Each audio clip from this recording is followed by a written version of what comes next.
재벌가 여성 총수는 페라리 수리의 대가로 딸과의 교제를 제안했지만 정비사는 그녀의 각본대로 움직여주지 않았다. 자네가 이 차를 고친 대가로 내 딸을 주겠네? 제게는 물어보셨습니까?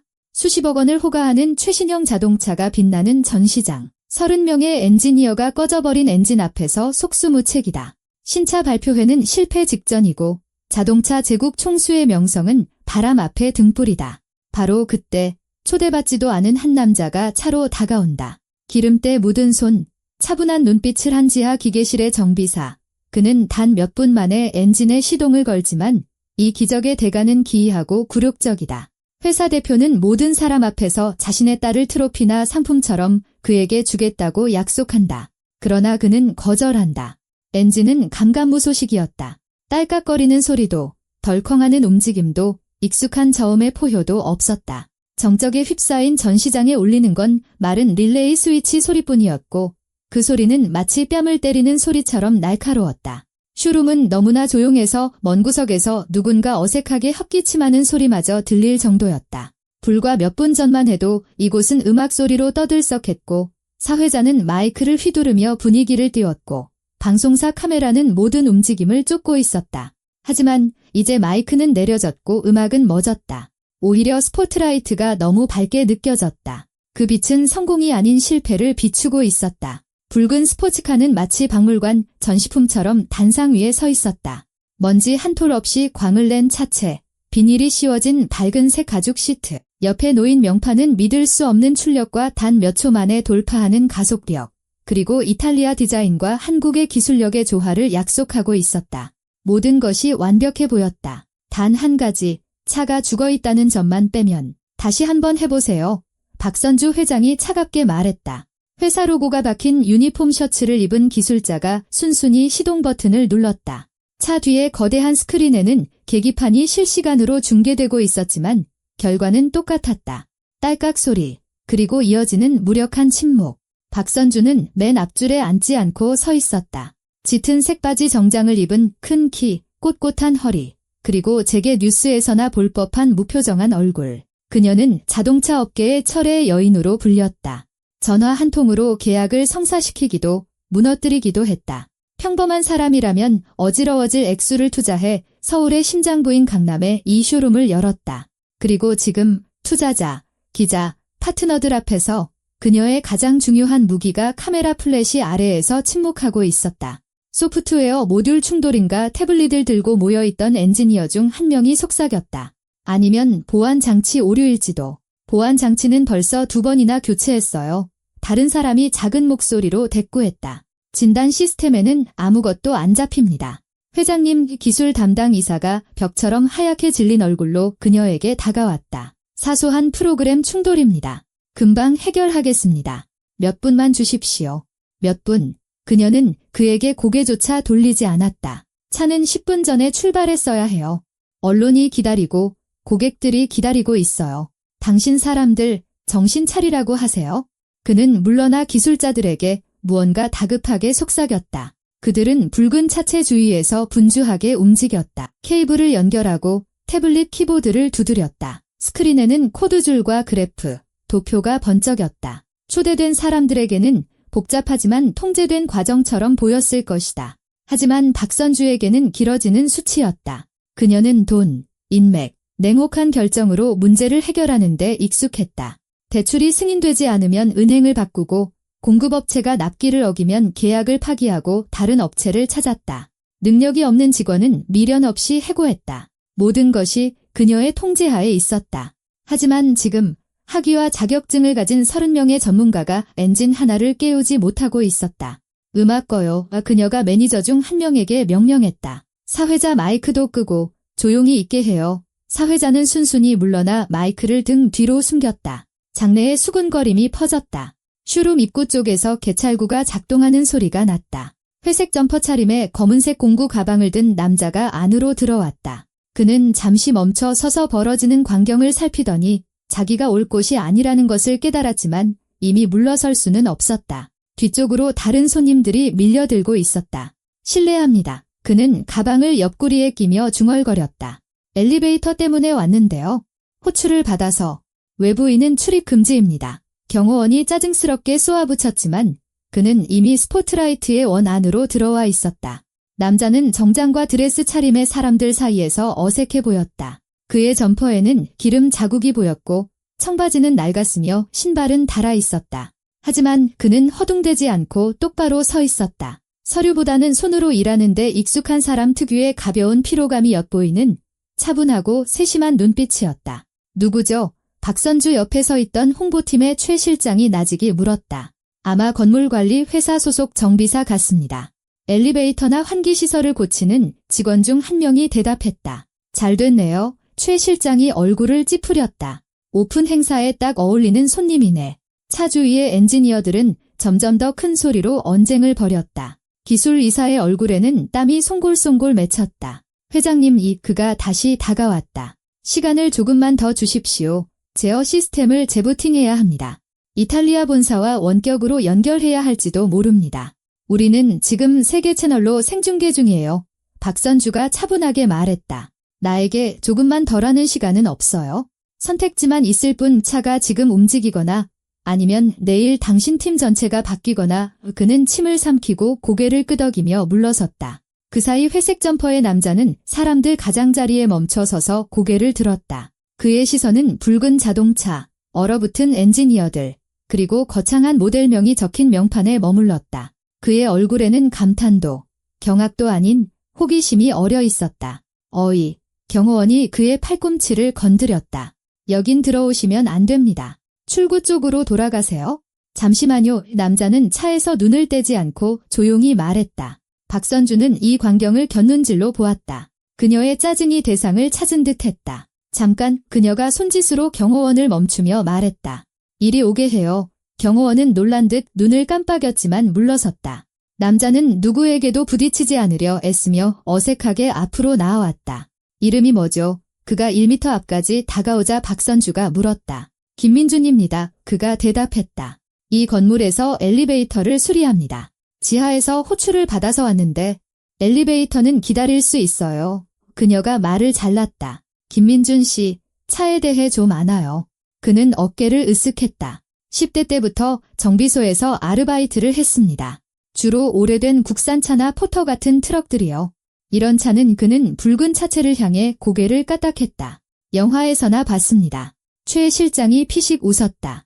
엔지니어 중 누군가도 비웃었다. 자, 그럼 박선주의 목소리에 얼음 같은 냉소가 서렸다. 재미있는 실험을 한번 해보죠. 학위까지 있는 전문가 30명이 이 공학의 걸작에 시동을 걸지 못하고 있어요. 그녀는 장내를 향해 몸을 돌렸다. 그런데 여기 지하 기계실에서 우연히 올라온 정비사는 혹시 할 수 있을지도 모르죠. 그렇지 않나요? 김민준 씨. 그는 그녀를 바라보았다. 그의 눈에는 두려움도 허세도 없었다. 모르겠습니다. 그가 솔직하게 말했다. 하지만 시도는 해볼 수 있습니다. 시도라. 그녀가 되뇌었다. 좋아요. 동기부여를 좀 해드리죠. 최 실장은 주인의 익숙한 말투를 감지하고 긴장했다. 만약 당신이, 김민준 씨, 지금 바로 이 모든 사람들 앞에서 이 차에 시동을 걸면. 박선주는 단어 하나하나를 느리고 또렷하게 말했다. 내 딸과 교제하는 걸 허락하겠어요. 공식적으로 경호원이나 신원 조회 없이. 장내에 있던 사람들은 처음에는 자기 귀를 의심했다. 그러다 누군가 신경질적으로 킥킥거렸고 누군가는 웃음을 터뜨렸고 누군가는 휘파람을 불었다. 박선주에게 22살의 아름다운 딸 박아름이 있다는 사실은 모두가 알고 있었다. 해외에서 유학했고 어머니가 그녀의 일거수일투족을 통제한다는 소문이 파다했다. 회장님, 최 실장이 그녀의 소매를 잡아당기며 속삭였다. 이러시면 안 됩니다. 왜 안 되지? 그녀가 잘라 말했다. 난 항상 약속을 지켜. 그녀는 김민준을 보았다. 동의하나요? 그는 그녀가 아닌 차를 보고 있었다. 그러다 시선을 옆으로 돌렸다. 유리벽 옆에 밝은색 드레스를 입은 젊은 여성이 서 있는 곳, 아름이었다. 그녀는 주변의 많은 사람처럼 경멸이 아닌 이상하게 뒤섞인 수치심과 호기심으로 눈을 크게 뜨고 그를 보고 있었다. 저 사람은 이 게임의 일부가 아니야. 그의 머릿속을 스치는 생각이었다. 차에 시동을 거는 건 시도해보겠습니다. 그가 소리내어 말했다. 하지만 따님과는 아무 관련 없는 일입니다. 어머, 고결하시기는. 근처에 서 있던 파트너 중 한 명인 윤 이사가 비꼬듯 말했다. 영화배우 하셔도 되겠네. 알았어요. 박선주는 세부 사항에는 관심 없다는 듯 손을 흔들었다. 거래는 간단해요. 시동을 걸면 아름이와 만날 기회를 얻는 거고 못 걸면 가서 엘리베이터나 고치면 돼요. 시간은 흘러가고 있어요. 엔지니어들이 차에서 물러섰다. 누군가는 비웃었고 누군가는 눈을 치켜떴다. 그들에게 이것은 희극이었다. 박선주에게는 힘의 과시였다. 김민준에게는 자신의 의지와 상관없이 휘말린 상황이었다. 그는 붉은 차체로 다가가 브랜드의 팬이 아니라 금속을 느끼는데 익숙한 사람처럼 날개 부분을 손바닥으로 천천히 쓸었다. 그리고 차 주위를 한 바퀴 돌고 차 밑을 들여다보고 시동을 걸 때 릴레이가 딸깍거리는 소리에 귀를 기울였다. 만지지 마세요. 엔지니어 중 한 명이 소리쳤다. 복잡한 전자 장비입니다. 방해만 될 뿐이에요. 김민주는 아무 대답 없이 조심스럽게 문을 열고 운전석에 앉았다. 실내에서는 새 가죽과 플라스틱 냄새가 났다. 열쇠는 없고 시동 버튼, 터치스크린, 디지털 계기판뿐이었다. 괜찮겠습니까? 그가 옆에 서 있던 기술자에게 물었다. 누르세요. 그가 이를 악물고 말했다. 어차피 더 나빠질 것도 없으니까. 김민준이 버튼을 눌렀다. 결과는 같았다. 짧은 딸깍 소리, 아이콘 점등, 그리고 침묵. 그는 전자장비가 아니라 보통 시동이 걸리기 전에 나는 미세한 소리에 귀를 기울였다. 릴레이 스위치 소리, 가벼운 펌프 소리. 아무것도 없었다. 그는 시동을 끄고 보닛을 열었다. 무거운 덮개가 위로 올라가자 크롬과 플라스틱으로 빛나는 엔진룸이 드러났다. 모든 것이 그림처럼 보였고 지나치게 깨끗했다. 예비 전원 장치는 어디 있습니까? 그가 엔지니어들에게 물었다. 무슨 예비 전원요? 상대방이 이해하지 못했다. 이런 차들은 보통 회로가 2개입니다. 주 회로 하나, 보조 회로 하나. 만일의 경우에 컴퓨터가 꺼지지 않도록요. 김민주는 몸을 숙여 주머니에서 꺼낸 손전등으로 비춰보았다. 아하. 그는 더 깊이 몸을 숙여 공기 흡입구 아래 어딘가에 있는 전선 다발을 손으로 더듬다가 플라스틱 덮개를 손바닥으로 밀어 올렸다. 덮개에서 조용한 타열음이 났다. 조심해요. 엔지니어가 소리쳤다. 거긴 봉인되어 있어요. 인증된 조립품이라고요. 봉인은 서류에나 필요한 거죠. 김민준이 차분하게 말했다. 여긴 전선이 단자에서 빠져 있네요. 네, 몇몇 사람들이 더 가까이 몸을 숙였다. 김민준은 깊숙한 곳에서부터 허공에 매달려 있던 커넥터가 달린 얇은 전선 다발을 꺼내 보였다. 크랭크축 위치 센서입니다. 이게 크랭크축이 제자리에 있는 걸 인식하지 못하면 컴퓨터가 시동 명령을 내리지 않아요. 엔진이 파손되지 않도록 하는 안전장치죠. 그는 끊어진 커넥터를 보여주었다. 그런데 이 센서가 아무데도 연결되어 있지 않네요. 엔지니어의 얼굴이 창백해졌다. 그럴 리가요? 전부 다 확인했습니다. 컴퓨터는 센서에서 신호가 없다는 걸 보고 장치 오류라고만 띄우죠. 김민주는 어깨를 으쓱했다. 차 밑으로 들어가서 직접 만져봤어야죠. 그는 항상 가지고 다니는 작은 공구함에서 도구를 꺼냈다. 몇 번의 움직임으로 커넥터가 제자리에 끼워졌다. 케이블 타이 몇 개로 전선 다발이 흔들리지 않게 고정했다. 시도해보세요. 그가 보닛을 내리며 말했다. 박선주는 눈도 깜빡이지 않고 지켜보고 있었다. 아름은 작은 클러치를 손에 쥔 채 유리벽 옆에 얼어붙어 있었다. 기술자가 운전석에 앉아 시동 버튼을 눌렀다. 이번에는 딸깍 소리가 달랐다. 먼저 짧은 윙 소리가 나더니 금속이 숨을 깊게 들이마시는 소리가 났고 1초 후 전시장은 균일한 엔진의 포효로 가득 찼다. 붉은 스포츠카가 살아난 것이다. 소리는 컸지만 그 위로 내려앉은 침묵은 더 크게 느껴졌다. 아무도 박수를 치지 않았다. 사람들은 멍하니 차와 회색 점퍼의 정비사를 번갈아 쳐다보았다. 어떻게 엔지니어 중 한 명이 겨우 입을 열었다. 어떻게 그걸 발견했죠? 저는 낡은 포터를 고칩니다. 김민준이 차분하게 대답했다. 그 차들도 똑같은 문제가 생겨요. 센서가 회전을 감지하지 못하면 시동 모터는 헛돌죠. 거긴 전선이 밖으로 나와 있지만 여긴 다 숨겨져 있을 뿐입니다. 하지만 소리는 똑같아요. 박선주는 말이 없었다. 그녀에게 이 엔진 소리는 음악이 아니라 상기시키는 소리였다. 값비싼 장비를 가진 30명의 전문가가 헐거운 전선 하나를 발견하지 못했는데 부르지도 않은 사람이 단번에 찾아냈다. 홍보팀 최 실장이 가장 먼저 정신을 차리고 조심스럽게 주위를 살피며 박수를 치기 시작했다. 지금은 박수를 쳐야 할 때라고 생각한 모양이었다. 몇몇 사람이 따라했지만 김민주는 손을 들지도 고개를 숙이지도 않고 그저 차에서 물러섰다. 참고로 엘리베이터도 3층과 4층 사이에서 자꾸 멈춥니다. 그가 무심하게 말했다. 이따 내려가서 보겠습니다. 누군가 신경질적으로 헛웃음을 터뜨렸다. 웃음소리가 났지만 비웃음은 아니었다. 김민준 씨, 박선주가 마침내 입을 열었다. 목소리가 평소처럼 고르지 않고 잠겨 있었다. 이리 와보세요. 그가 다가갔다. 그녀는 형식적인 감사를 표하기에는 조금 더 긴 시간 동안 그를 쳐다보았다. 당신이 우리 행사를 구했군요. 그녀가 인정했다. 어떻게 된 일인지는 모르겠지만 사실은 사실이니까요. 그냥 전선이 헐거웠을 뿐입니다. 그가 어깨를 으쓱했다. 그럴 수 있죠? 그럴 수 있죠. 그녀가 되뇌었다. 하지만 내가 여는 쇼룸에서는 아니에요. 그녀는 시선을 아름에게로 돌렸다. 아름은 움직이지 않고 서 있었지만 그날 저녁 처음으로 그녀의 눈에 생기가 돌았다. 나는 내 말을 잊지 않아요. 박선주가 다시 김민준을 보며 말했다. 당신이 차에 시동을 걸면 내 딸과 교제하는 걸 허락하겠다고 약속했죠. 그 초대는 유효한 걸로 알아요. 장내의 웅성거림이 일었다. 누군가는 피식 웃었고 누군가는 옆 사람에게 지제 시작이군 하고 속삭였다. 아름의 얼굴이 하얗게 질렸다. 김민주는 잠시 침묵을 지키다가 박선주가 아닌 유리벽 옆의 여성을 향해 돌아섰다. 당신은 어떻게 생각합니까? 그가 차분하게 물었다. 당신은 이게 필요한가요? 아름은 입을 열었다가 닫았다.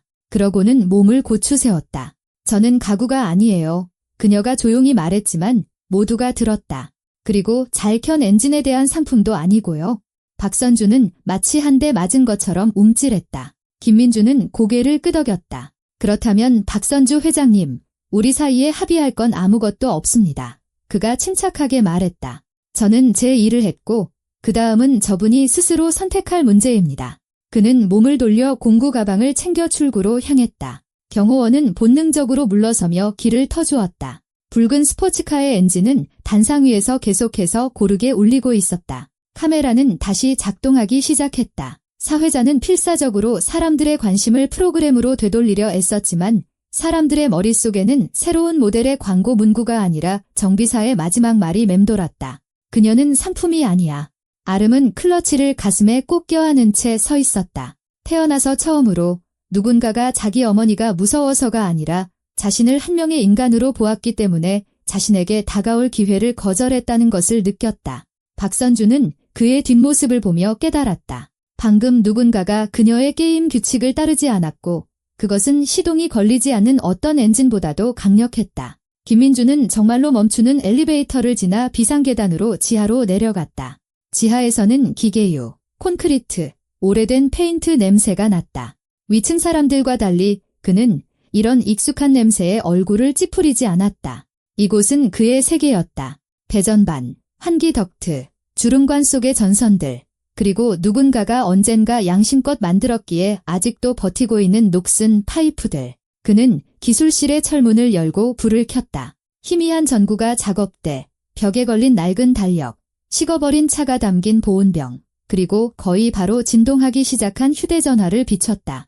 어머니에게서 온 전화였다. 여보세요. 엄마. 그가 어깨로 수화기를 고정하고 동시에 케이블을 풀며 대답했다. 민준아, 어디니? 피곤하지만 꾸짖지는 않는 목소리였다. 내가 약 사는 걸 깜빡했지 뭐니? 약국이 8시까지만 한다는데? 지금 끝내고 바로 갈게요. 그가 약속했다. 1시간이면 돼요. 서두르지 마. 내일까지 참을 수 있어? 엄마, 참지 마세요. 그는 얼굴을 찡그렸다. 시간 맞춰 갈 수 있어요. 그녀는 한숨을 쉬었지만 더는 고집 부리지 않았다. 오랜 투병 생활 동안 아들이 책임을 짊어지려 할 때 반대하지 않는 법을 배웠다. 당뇨, 고혈압, 일주일치 식비보다 비싼 끝없는 약들. 알았다. 그럼 기다릴게. 그는 전화를 끊고 시계를 보았다. 저녁 8시. 엘리베이터 문제를 빨리 해결하면 약국에 들를 시간이 있었다. 그 다음엔 집으로 가서 저녁을 데우고 어머니가 저녁 약을 드셨는지 확인하고 잠자리에 들면 내일 아침 7시에는 외곽의 협력정비소에 가 있어야 했다. 김민주는 삶에 대해 불평하지 않았다. 그는 그저 불필요한 말이나 극적인 한숨 없이 많은 사람이 순종으로 착각하는 고집스러운 단순함으로 삶을 살아냈다. 하지만 그것은 순종이 아니라 끈기였다. 주머니에서 다시 휴대전화가 진동했다. 화면을 보니 모르는 번호였다. 여보세요. 김민준 씨 점고 약간 떨리는 여성의 목소리였다. 박아름이에요. 박선주 회장님 딸. 그는 예상치 못한 전화에 잠시 굳었다. 안녕하십니까? 조심스럽게 말했다. 제 번호는 어떻게 아셨어요? 슈룸 경호원에게 받았어요. 방문객 기록부에 민준 씨를 적어뒀더라고요. 제가 그걸 보고 옮겨 적어달라고 했어요. 잠시 침묵이 흘렀다. 불편하셨다면 죄송해요. 아니요. 괜찮습니다. 김민준은 작업대 가장자리에 걸터 앉았다. 무슨 일 있으세요? 그녀는 망설였다. 어머니께 제가 상품이 아니라고 말씀해 주셔서 감사하다고 전하고 싶었어요. 그건 사실이잖아요. 그가 담담하게 대답했다. 사실에 대해 감사할 필요는 없죠. 왜냐면 아무도 제게 그런 말을 해준 적이 없었거든요. 그녀의 목소리에 씁쓸함이 묻어났다. 제 주위 사람들은 항상 엄마와 약속을 잡았어요. 만남에 대해, 교제에 대해, 누가 제 곁에 있을 수 있고 없는지에 대해. 하지만 저에게 물어본 건 민준 씨가 처음이었어요. 김민준은 무슨 말을 해야 할지 몰라 침묵했다. 너는 어떻게 생각해? 라는 간단한 질문조차 사건이 되는 낯선 세계였다. 저는 영웅이 아닙니다. 그가 마침내 말했다. 그저 당신을 물건처럼 이야기하는 게 이상하게 보였을 뿐입니다. 그건 옳지 않아요.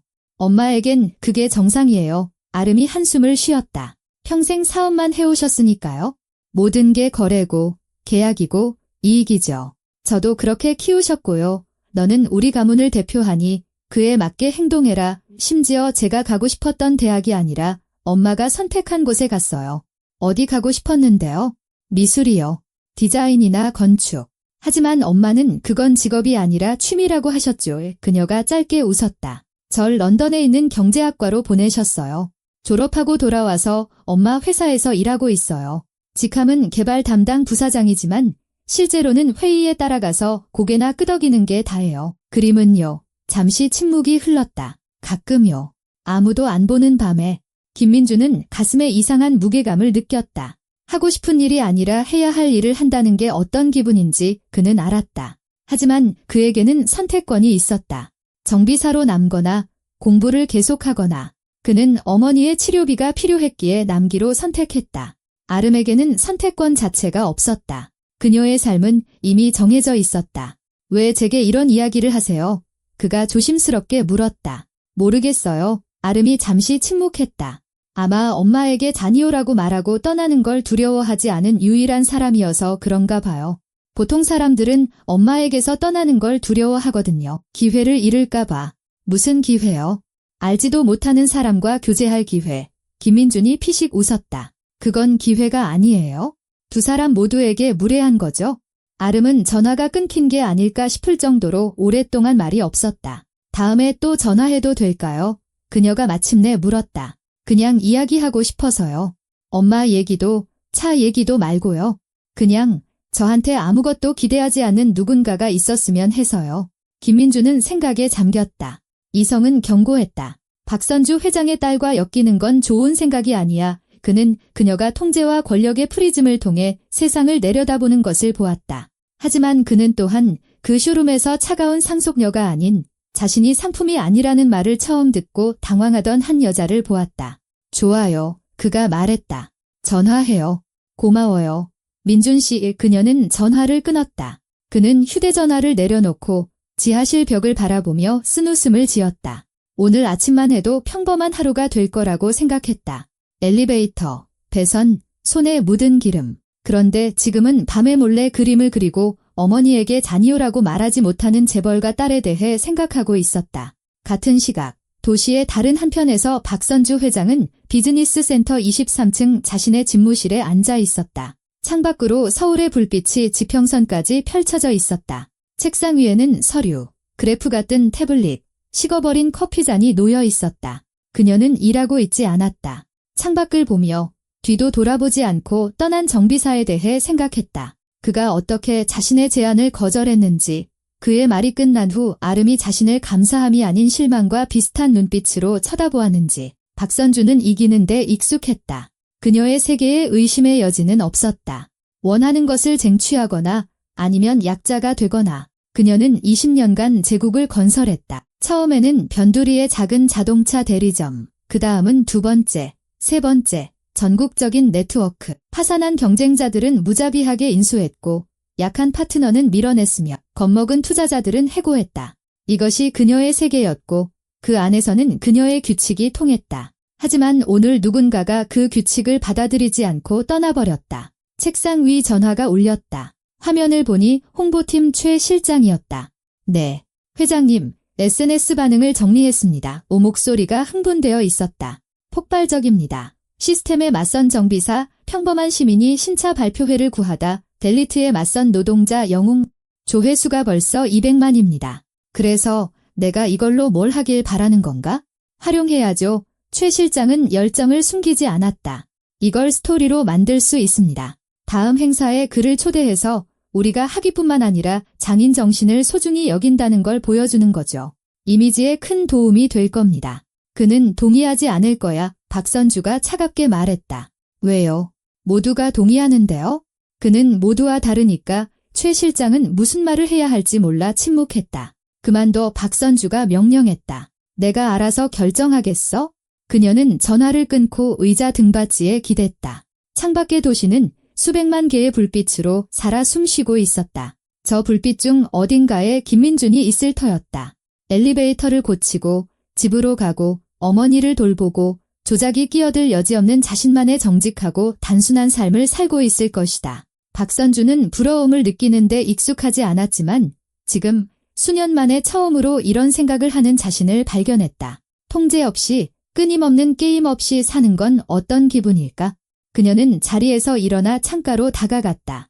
도시는 무심하게 그녀를 내려다보고 있었다. 너는 오늘 실수했어. 그녀는 스스로에게 말했다. 딸을 상품으로 만들었고 그가 그걸 본 거야. 박선주는 실수를 싫어했지만 인정하는 것은 훨씬 더 어려웠다. 사흘 뒤 아름은 다시 민준에게 전화했다. 그는 막 정비소에서 교대 근무를 마치고 거친 비누로 손을 씻고 있을 때였다. 안녕하세요. 그녀가 말했다. 바쁘세요? 아니요. 괜찮아요. 무슨 일 있어요? 아니요. 그냥 이야기하고 싶어서요. 잠시 침묵이 흘렀다. 이상한 질문 하나 해도 돼요? 해봐요. 엔지니어나 자동차 디자이너 같은 다른 사람이 되지 않은 걸 후회한 적 있어요? 민주는 손을 닫고 벽에 기댔다. 후회했죠. 특히 어머니가 병원에 입원하셨는데 수술비가 부족했을 때요. 내가 공부를 더 해서 사무실에서 일했다면 돈이 충분했을 텐데 하고 생각했죠. 하지만 나중에는 후회하는 게 소용없다는 걸 깨달았어요. 난 내가 선택할 수 있는 걸 선택했고 그 일을 잘하고 있으니까요. 만약 과거로 돌아갈 기회가 있다면요. 돌아갔겠죠. 그가 솔직하게 대답했다. 하지만 이젠 후회 안 해요. 선택의 여지가 없었기 때문에 오히려 더 많은 걸 배웠거든요. 자동차, 엘리베이터, 배선, 닥치는 대로 고치는 법을 배웠죠. 많은 기술자가 된 셈이에요. 이것도 가치 있는 일이죠. 아름은 말이 없었다. 저는 매일 후회해요. 그녀가 조용히 말했다. 가고 싶었던 곳에 가지 않은 것, 엄마에게 아니요라고 말하지 않은 것, 그리고 아직도 그러지 못하는 거요. 왜요? 무서워요. 목소리가 떨렸다. 엄마가 절 더는 사랑하지 않게 될까 봐요. 너는 이제 내 딸이 아니야 라고 말할까 봐. 엄마는 방해가 되는 사람들을 그렇게 잘라내는데 능숙하거든요. 민주는 생각에 잠겼다. 순종에 좌우되는 사랑은 사랑이 아니에요. 그가 말했다. 그건 계약이죠. 아름이 흐느꼈다. 미안해요. 제 문제로 부담 주고 싶진 않았는데. 사과하지 마요. 그는 잠시 침묵했다. 저기 만나서 얘기할래요? 행사나 사무실 말고요.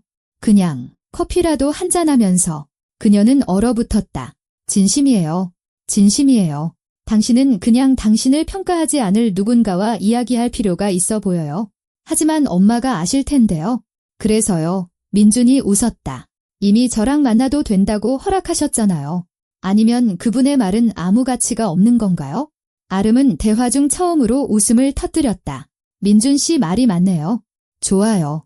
내일 저녁 6시에 삼청동에 있는 카페 콩 어때요? 아세요. 찾아볼게요.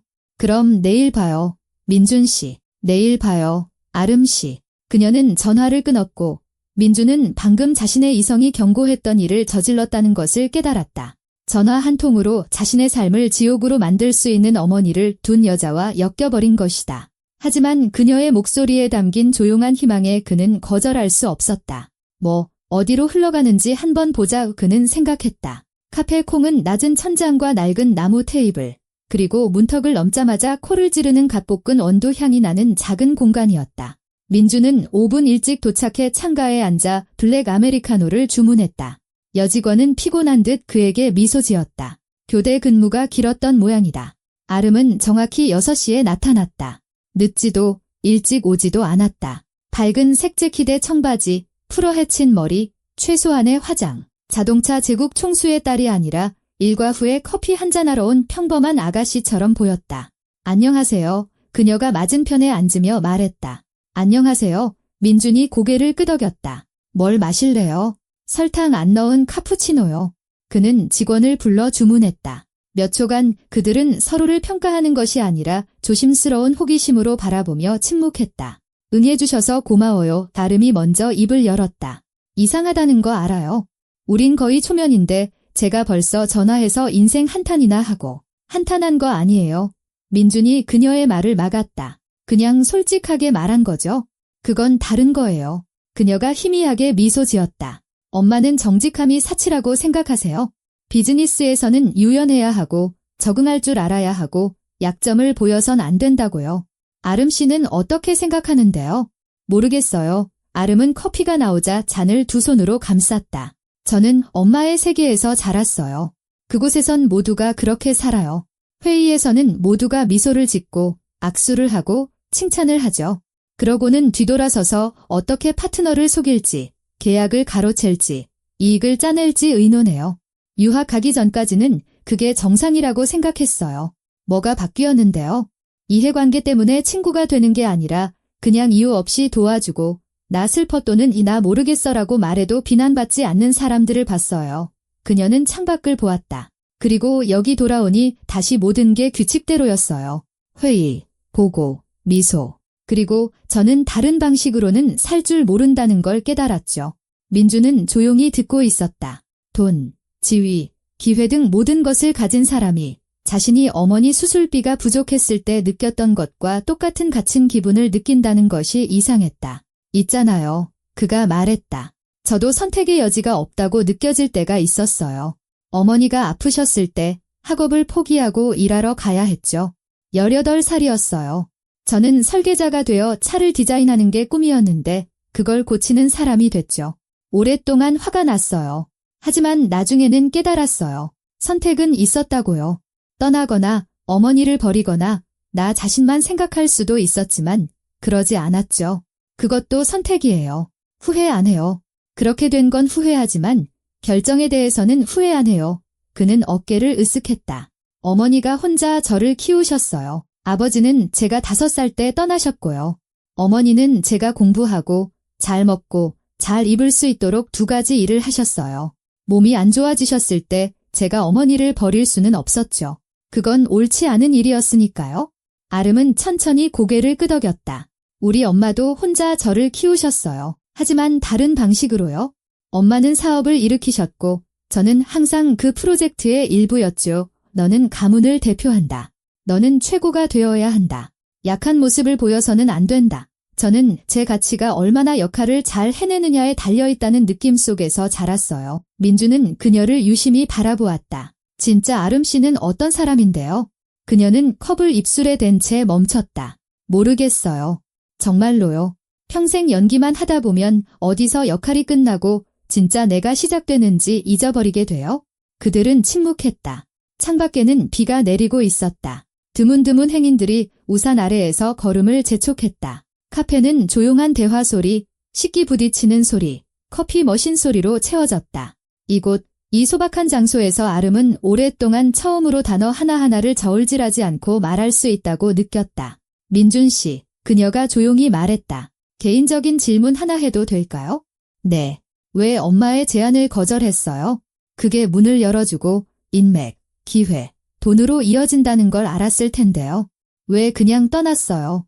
그는 단어를 고르며 생각에 잠겼다. 그게 옳지 않았기 때문이에요. 저는 엔진 수리에 대한 보상으로 당신에게 접근할 권리를 얻는 사람이 되고 싶지 않았어요. 당신은 이겨서 얻는 물건이 아니니까요. 그리고 당신 어머니는 그렇게 말할 권리가 없었어요. 아무도 엄마한테 그런 말을 안 해요. 아름이 고백했다. 파트너, 직원, 심지어 가족까지 모두가 두려워하죠. 엄마는 자기 말이 법인 것에 익숙해져 있어요. 그럼 누군가는 그 법을 깼어야죠. 민준이 씩 웃었다. 그게 제가 됐네요. 아름은 오랫동안 그를 바라보았다. 민준 씨가 엄마를 두려워하지 않는 점이 마음에 들어요. 저는 그녀를 두려워하지 않아요. 그는 고개를 저었다. 저는 그녀가 자신에게 복종하는 사람들을 어떻게 만들 수 있는지가 두려워요. 인격체가 아닌 기능으로 바꿔버리는 거요.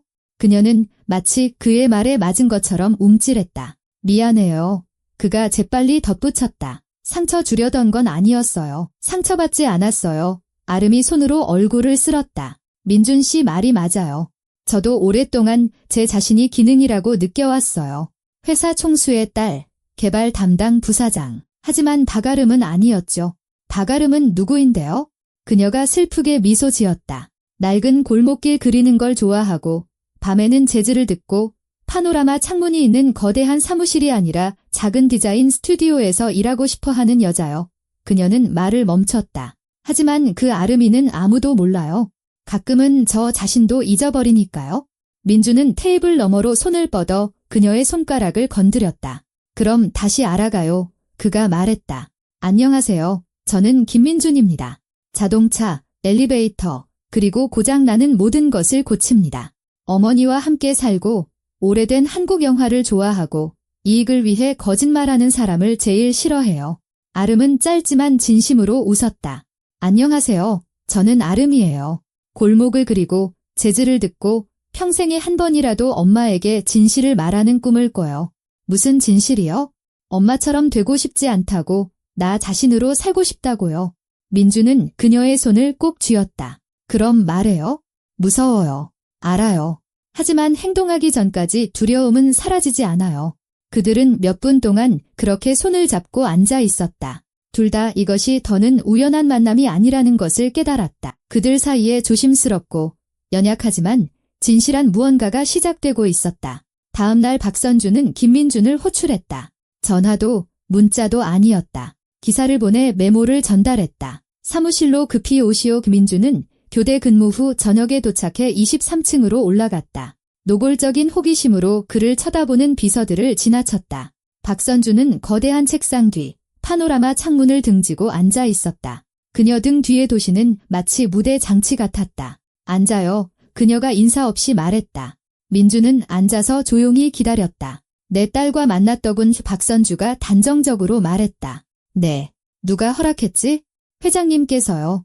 쇼룸 오픈 행사에서. 그녀는 입술을 굳게 다물었다. 그건 농담이었어. 회장님께는 그랬을지 모르죠. 민주는 시선을 피하지 않았다. 하지만 아름 씨는 진지하게 받아들이고 제게 전화했어요. 그리고 저도 동의했고요.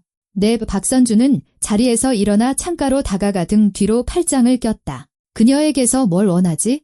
돈, 인맥, 회사에 접근할 기회? 그중 아무것도 아닙니다. 민준도 일어섰다.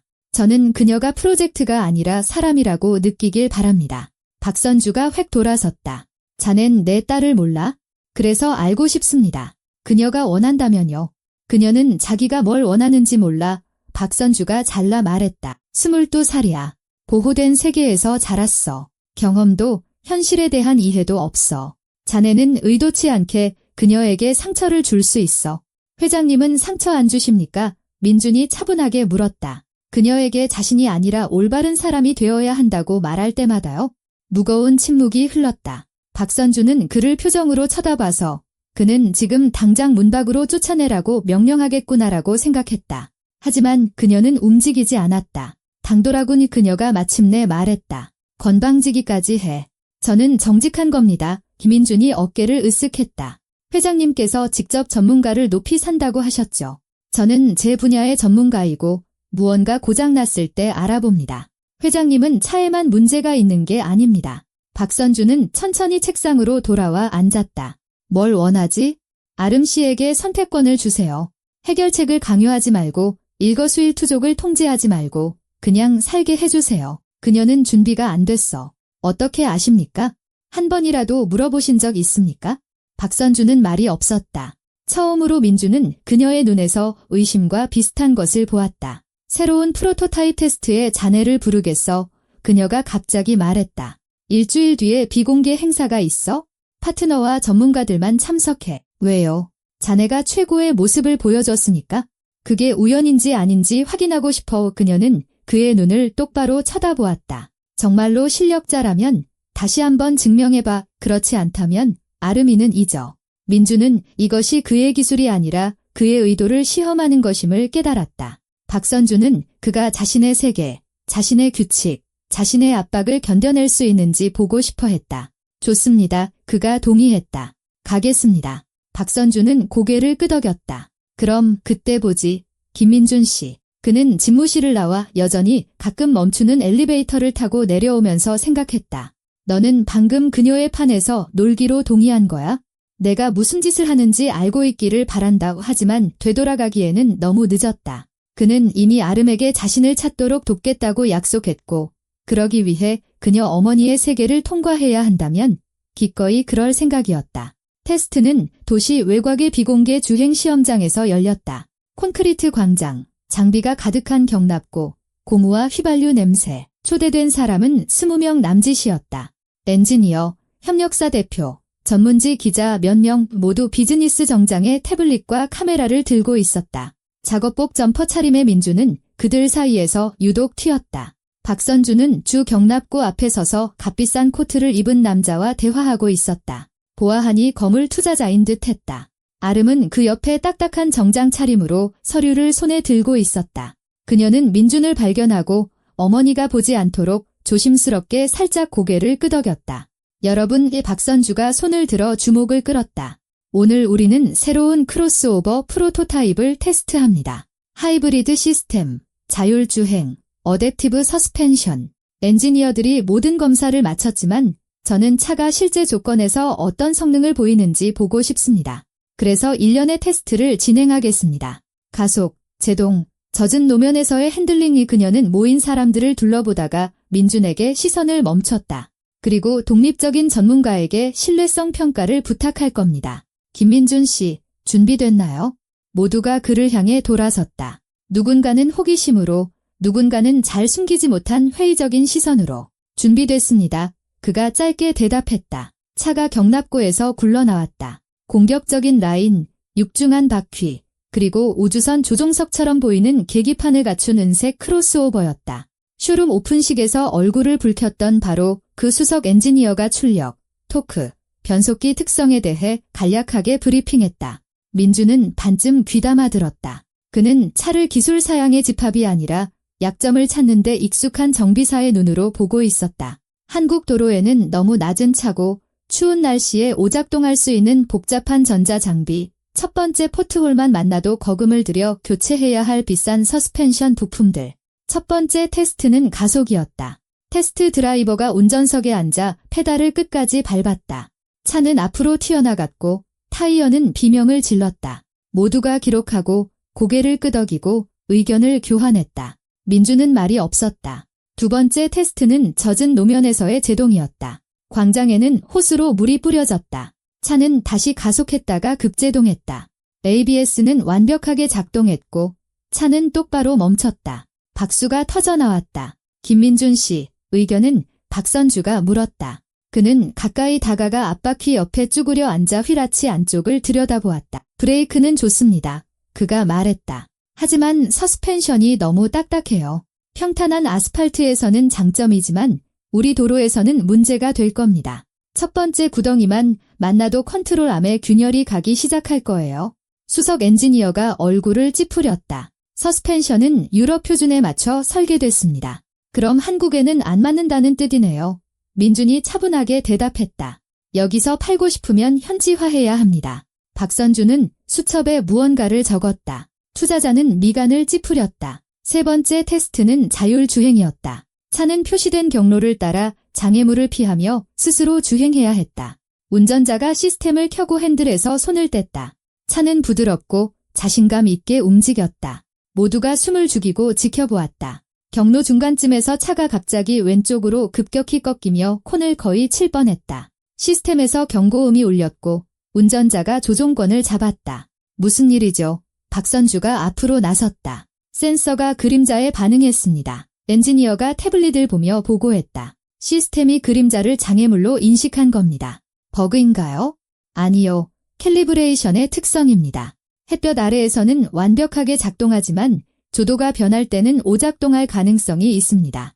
민주는 차로 다가가 엔진룸을 들여다보았다. 제어 장치 좀 봐도 될까요? 엔지니어는 망설였지만 박선주가 고개를 끄덕였다. 민주는 보호 덮개를 열고 배선과 센서 연결 상태를 살폈다. 캘리브레이션 문제가 아닙니다. 그가 말했다. 커넥터가 산화됐어요. 보이시죠? 그는 녹색을 띤 단자를 가리켰다. 신호에 노이즈가 섞여 들어갑니다. 시스템은 앞에 장애물이 있다고 생각하는 거고요. 하지만 새 차인데요. 엔지니어가 반박했다. 어디서 산화가 됐죠? 경납고의 습기 때문일 수도 있죠. 민준이 어깨를 으쓱했다. 아니면 조립 중에 어디선가 물이 들어갔거나 그럴 수 있습니다. 그는 주머니에서 작은 세척제 병을 꺼내 접점을 닫고 기술자들에게서 빌린 압축 공기캔으로 불어냈다. 이제 다시 해보세요. 운전자는 다시 자율주행 모드를 켰다. 차는 흔들림 없이 부드럽게 주행하며 모든 장애물을 피하고 출발점으로 돌아왔다. 시스템은 단 한 번의 오류도 일으키지 않았다. 투자자가 천천히 박수를 쳤고 나머지도 따라했다. 박선주는 해독하기 어려운 표정으로 민준을 바라보고 있었다. 또 상황을 구했군요의 그녀가 다가오며 말했다. 그냥 접점 청소했을 뿐입니다. 그가 대답했다. 당신에게는 복잡하지 않은 일이겠죠. 그녀가 엔지니어들을 향해 돌아섰다. 왜 당신들 중 아무도 산화를 발견하지 못했지? 저희는 소프트웨어 부분을 점검했습니다. 오수석 엔지니어가 변명했다. 진단 시스템은 먼지를 보지 못해요. 민준이 말을 잘랐다. 코드만 볼 뿐이죠. 가끔은 손으로 확인해야 합니다. 박선주는 고개를 끄덕였다. 명심하세요, 여러분. 기술도 좋지만 기본적인 기술 없이는 쓸모없습니다. 테스트가 끝난 후 모두가 다과회가 준비된 텐트로 초대되었다. 민주는 차 옆에 남아 시험장 정비사 중 한 명과 하이브리드 시스템 문제에 대해 이야기하고 있었다. 아름이 조용히 다가와 옆에 섰다. 정말 멋졌어요. 그녀가 조용히 말했다. 그냥 제 일을 한 거예요. 하지만 민준 씨가 일을 하면 주변 사람들이 다 바보처럼 보여요. 그녀가 씩 웃었다. 엄마는 사람 칭찬을 잘 안 하시는데 일주일 사이에 민준 씨를 2번이나 칭찬했어요. 좋은 거네요. 모르겠어요. 아름은 생각에 잠겼다. 민준 씨를 존중하거나 아니면 더 심각한 시험을 준비하고 있거나 둘 중 하나일 거예요. 저는 후자에 걸겠어요. 그들이 웃었다. 바로 그때 샴페인 잔을 든 박선주가 그들에게 다가왔다. 아름아, 파트너들한테 가보렴. 재무 관련 프레젠테이션을 기다리고 있어? 네, 엄마. 지금 5분 후가 아니라. 아름은 입술을 깨물고 고개를 끄덕이며 텐트로 향했다. 박선주는 민준을 보았다. 일은 잘하는군, 그녀가 말했다. 하지만 잊지 마, 여긴 내 행사고 내 규칙이 적용되는 곳이야. 기억하고 있습니다. 그가 차분하게 대답했다. 하지만 아름 씨는 회장님 규칙의 일부가 아닙니다. 박선주가 눈을 가늘게 떴다. 너무 많은 걸 허용하는군. 진실만을 말할 뿐입니다. 민준이 그녀의 눈을 똑바로 쳐다보았다. 그리고 이게 마음에 안 드시면 더는 부르지 않으셔도 됩니다. 그녀는 몇 초간 말이 없다가 뜻밖의 미소 지었다. 차갑지만 한 줄기 존중이 담긴 미소였다. 흥미로운 사람이군. 김민준 씨, 얼마나 버틸지 한번 보지요. 그녀는 몸을 돌려 떠났다. 민준은 속에서 무언가 조여드는 것을 느끼며 홀로 남았다. 그는 게임이 이제 막 시작되었고 판돈이 점점 커지고 있다는 것을 알았다. 호텔의 연회장이 빛으로 가득했다. 크리스탈 샹들리에, 하얀 식탁보, 반쯤 채워진 와인잔. 무대 위 거대한 스크린에는 박선주 회사의 로고와 우리가 만드는 미래라는 슬로건이 떠 있었다. 올해의 가장 중요한 프레젠테이션이었다. 대규모 국제계약 체결을 위해 업계에 내로라 하는 인사들이 모두 모였다. 민주는 처음 슈룸에 갔을 때처럼 이곳이 어색하게 느껴졌다. 그는 공식적으로 초대받았다. 금박 장식이 된 초대장과 드레스 코드 안내까지 동봉되어 있었다. 그는 오래전 남의 결혼식에 갈 때 입었던 유일한 정장을 입고 깃을 바로 하고 저렴한 미용실에서 머리를 잘랐다. 거울을 보니 끔찍하지는 않았지만 연회장에 들어서자 사람들의 시선이 느껴졌다. 누구지? 또 그 정비사인가? 여긴 왜 왔지? 아름이 입구에서 그를 맞았다. 바닥까지 내려오는 짙은색 드레스에 머리를 올린 모습은 흠잡을 데 없이 아름다웠지만 눈에는 불안감이 서려 있었다. 와줘서 기뻐요. 민준이 조용히 말했다. 저도요. 그녀가 재빨리 주위를 둘러보았다. 오늘 엄마가 좀 이상해요. 너무 차분하세요. 그건 절대 좋은 징조가 아니에요. 그들은 젊은 파트너들이 모인 테이블로 갔다. 박선주는 무대와 가까운 곳, 외국 손님들과 핵심 투자자들 옆에 앉아 있었다. 그녀는 마치 체스판에 새로 놓은 말이 제자리에 있는지 확인하듯 몇 번이고 민준 쪽으로 빠르고 평가적인 시선을 던졌다.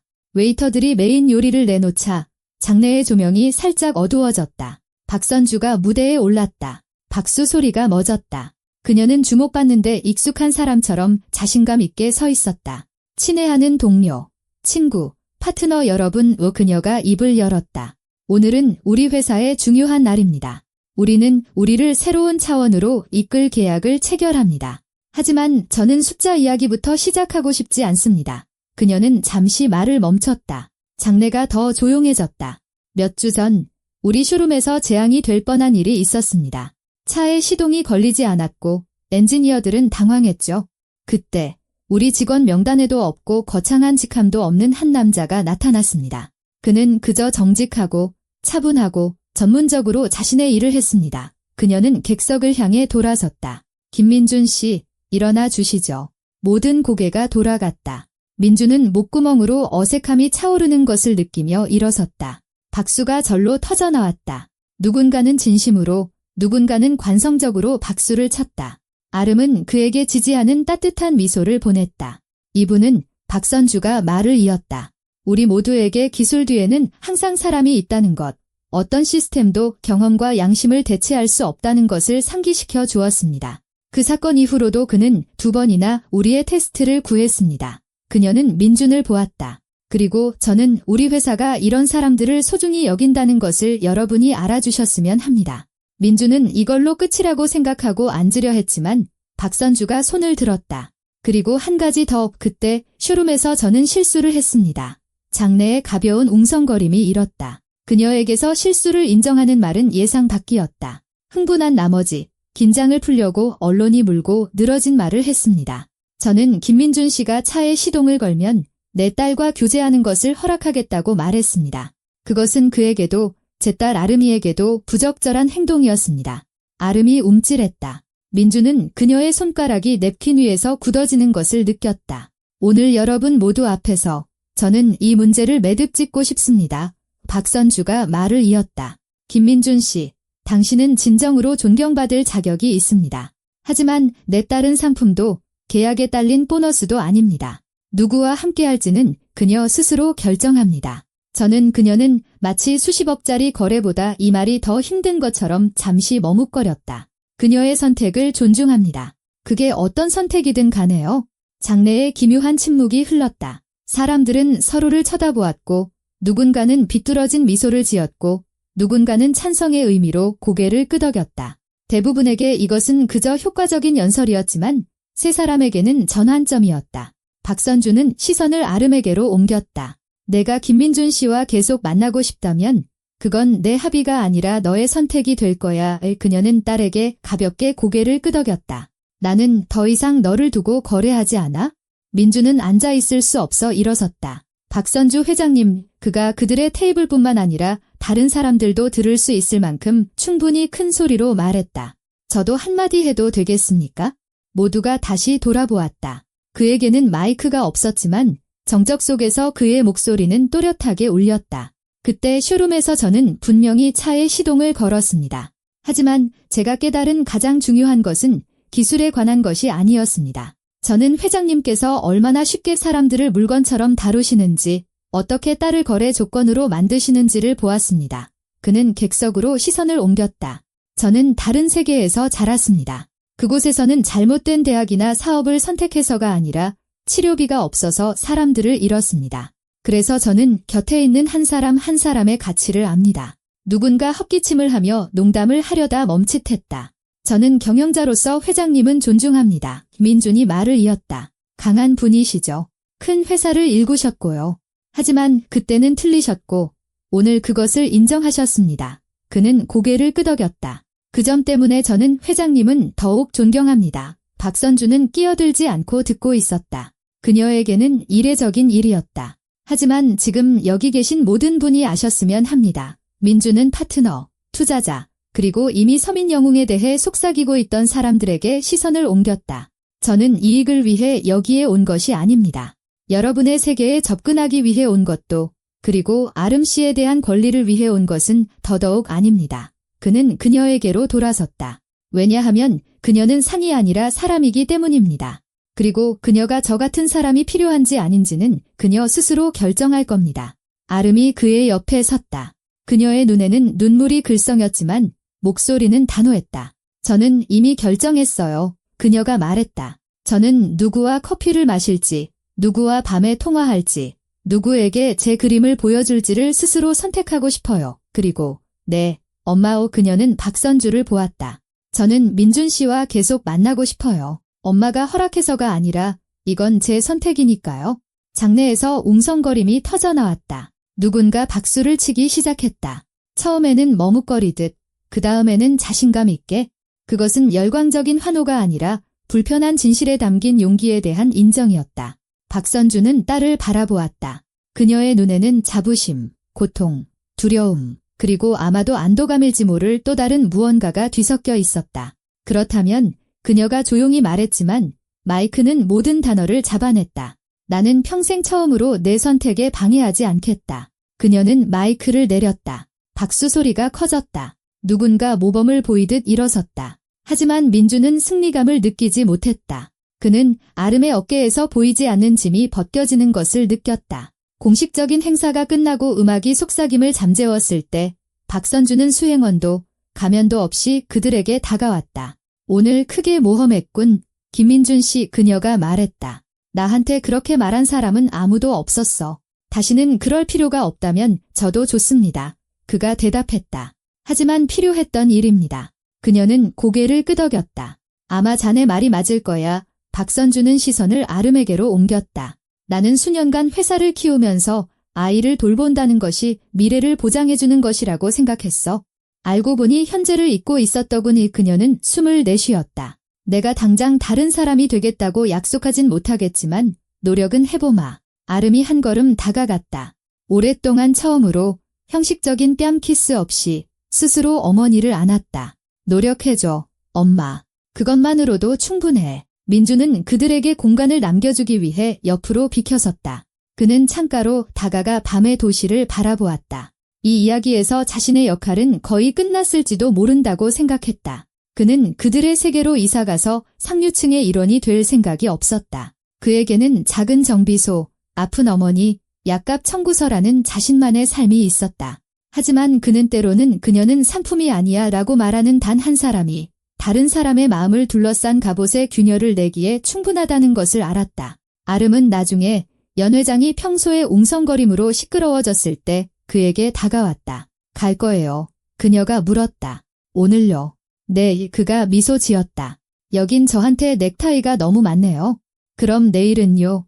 그가 그녀의 눈을 바라보았다. 내일 저는 6시까지 정비소에 있을 거고 그 후에는 시럽 안 넣은 제대로 된 카푸치노를 파는 아무 카페에나 있을 수 있어요. 그녀가 웃었다.